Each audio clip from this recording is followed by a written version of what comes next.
Bill up for our consideration is House Bill 21, the charter school leasing bill. Good morning, Chairwoman Brennan. So I've got House Bill 21. This is brought to you by your Select Committee on School Facilities. Pretty simple bill, to be honest with you. This is a follow-up from some action that our two bodies made last year. Last year, we stripped the double funding of charter schools out of their funding formula. And in the process of doing that, what that did is that eliminated their ability to start paying for leasing right away because they're not getting enough leasing. And so inside of our current statute, you'll see in the engrossed version is probably the easiest way to look at this. Section 1 of this particular bill is 21.3.110A.10A3 is repealed. And all that is the 3-year wait for charter schools to be operational before we start funding them. And so all we're doing is repealing that, since we also repealed the double funding for a year in order to get them up and running. Since we yanked that out last year, this is to keep us constitutional and make sure that our charter schools are receiving all the adequate funding that they need to get started. You will notice I will go ahead and help you guys out through the difference between the engrossed and the introduced version. Prior to us coming into session, both the School Boards Association as well as the Charter School Association did meet with me. We did have a brief discussion about the language on page 2 of the original bill, which says, "And the school district shall make available space that is available for a charter school." That language was added in by me personally at the last meeting of our Select School Facilities. That was in an effort to ensure that if we had buildings that were available throughout the school district, that the charter schools were basically the first ones available for that. We do potentially run into some concerns with that language being in there. Both the charter schools as well as the School Boards Association looked at that and said, we feel comfortable with the original bill. The original bill we had was much more easy to understand. There wasn't superfluous language that kind of scared a lot of people inside the district, or felt like maybe it gave a little bit of an upper edge to the charter schools. So we struck all that extra language that I added.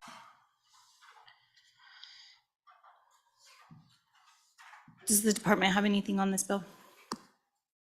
Okay. All right. Who else would like to testify?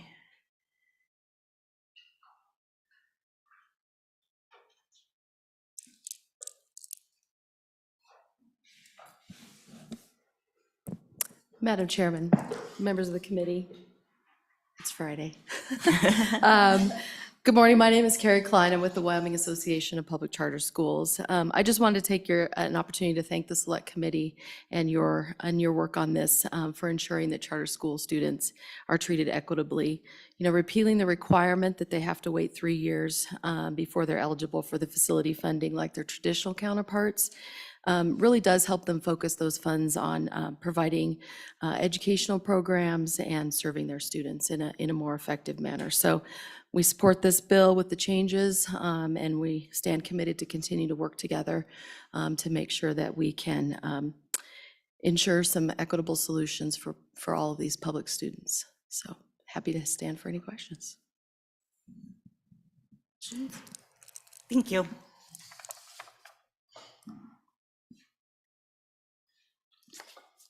Anybody else have any comments on this bill?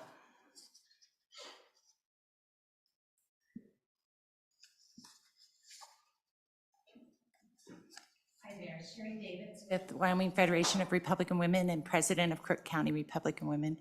I thank you for looking at this bill, and I hope you do pass it. We know as a republic that competition breeds a better product. And as we offer choice for our parents and our kids to have education, that we'll have a better product or better education for our kids. So I appreciate that. Relinquishing the part of them having to be successful for 3 years prior does place a burden on them, a burden that other schools don't carry. So I do hope you find favor in this bill. And I stand for question. Thank you. Anybody else like to testify on this bill? All right, we'll close public comment. Committee, what is your pleasure? Move the bill. It's been moved by Senator Rothfuss. Okay, Madam Chairman, Yes, Senator Scott. I would add one thing to the testimony. I was involved with the Casper Charter School in its startup phases. And it was lucky the old Mills School, which had been abandoned by the school district, they sold it to the town of Mills, and then they closed the other school in Mills, and Mills very much wanted to have a school in the town. And the building was in very good shape. It took only some minor work to get ready, and Mills was very cooperative on the subject of the lease. So the Casper Charter didn't have startup problems on the lease. We're very fortunate to have a ready-built school available, owned by somebody that wanted it used. And that solved the problem for them. But I could see this lack of a lease fee in the first 3 years being a major problem for startups elsewhere. I think it could be for the one here in Cheyenne. Madam Chairman? Yep, Senator Rothfuss. And just briefly, yeah, we did have the opportunity to talk this through while on the School Facilities Committee during the interim, and I think it was to a large degree an oversight when we took away the double funding of the first year. We should have done this at the same time. That didn't take place in that legislation, and from an equity standpoint, this is an important bill for us to pass to ensure that the students at the charter schools have equal opportunity and access to high-quality facilities. Anything else? All right, will the clerk call the roll, please? Madam Chairwoman, on House Bill 21 enrolled, charter school leasing, Senator Beitman. Excused. Thank you. Senator Rothfuss. Aye. Senator Steinmetz. Aye. Senator Scott. Aye. And Chairwoman Brennan. Aye. 4 aye, 1 excused. And we can leave this open for Senator Beitman, please.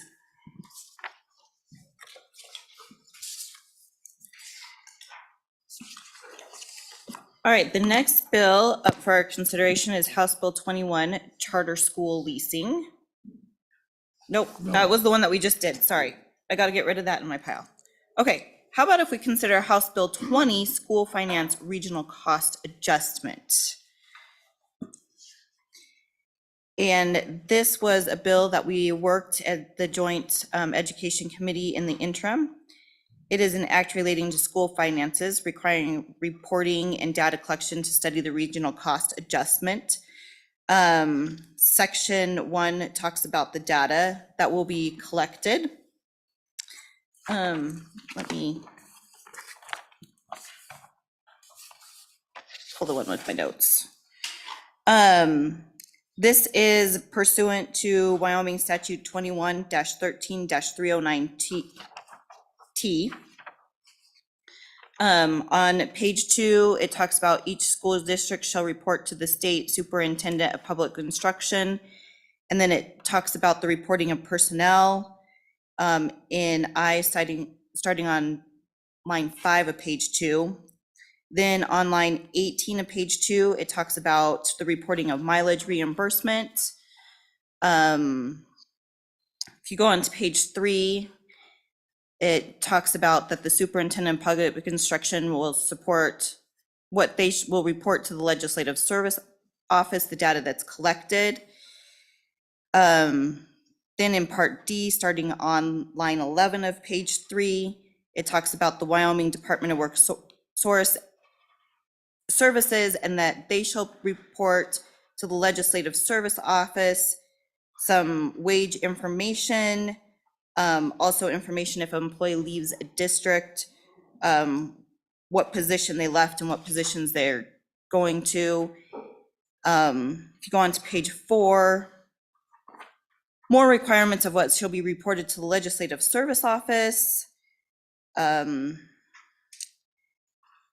then on the bottom of page 4, lines 21, it talks about what the Department of Transportation shall report, some mileages on roadways and stuff. And then section 2 on page 5 talks about that this will go into effect July 1 of 2024.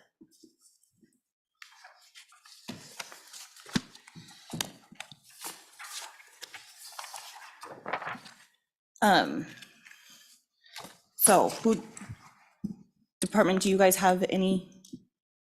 No? Okay. Anybody like to testify on this bill?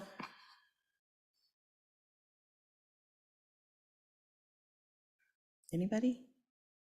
Well, I guess we'll close public comment then. Committee, what is your pleasure? Senator Scott.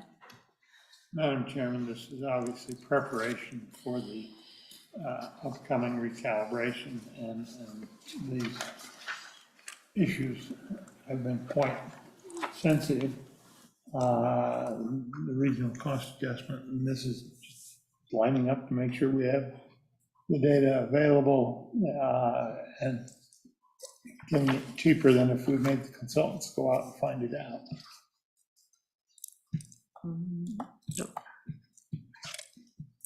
And Any other?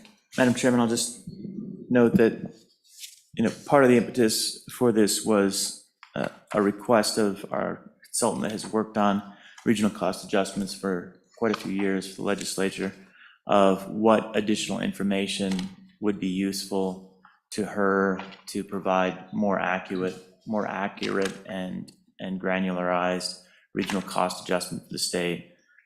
So this was the product of that, working with our staff in the Legislative Service Office to figure out how we could collect those data sets and where those data sets might be. And I think it will be useful for the next recalibration. And Madam Chairman, I do have from staff some requests from the Department of Workforce Services related to dates that we have in the legislation. When they reviewed it, there were some dates that they couldn't achieve based on when they received the information, and it all comes on page 3. Would this be a good time to make a motion to amend that and address those workforce services concerns? Yes, please. All right.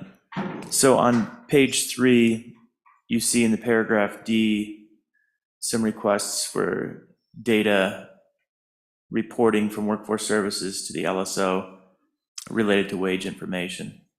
And staff worked with workforce services to figure out what could be achieved. And this relates to, you see on line 11, we've got a March 31st, 2025 deadline for 23-24 data. They won't have the data at that point, so their recommendation would be to amend the March 31st, 2025 to November 1st, 2024 for school year, and then change on the next line it to 2022, 2023, because that's when that data will be available. So moving to amend it to not later than November 1st, 2024 for school year 2022 through 2023 data. And then similarly, not later than November 1st, 2025 for school year 2023, 2024 data. And that's my amendment to change those dates, nothing else about the content. That's based on when they'll have the data available. Perfect. Committee, any thoughts? This seems very reasonable to me, but. Madam Chairman, I could see that they'd love to have the data on the dates we set in, but if it isn't there, it isn't there. So, Fair. All right. Hopefully I get this wording right. All in favor of Senator Rothfuss's motion, please say aye. Aye. Those opposed? All right, that motion carries. All right, any other amendments or just on the bill? Any more discussion? All right, will the chief clerk please call the roll? Madam Chairwoman, on House Bill number 20, School Finance Regional Cost Adjustment Study, Senator Beitman is excused. Would you like to leave the vote open for him as well? Yes, please. Okay. Senator Rothfuss? Aye. Senator Steinmetz? Aye. Senator Scott? Aye. Chairwoman Brennan? Aye. 4 aye.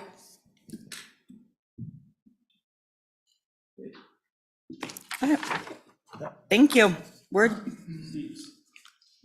Chairman Scott, you see how fast? Yeah, Getting it done? she did an excellent job. Wonderful job.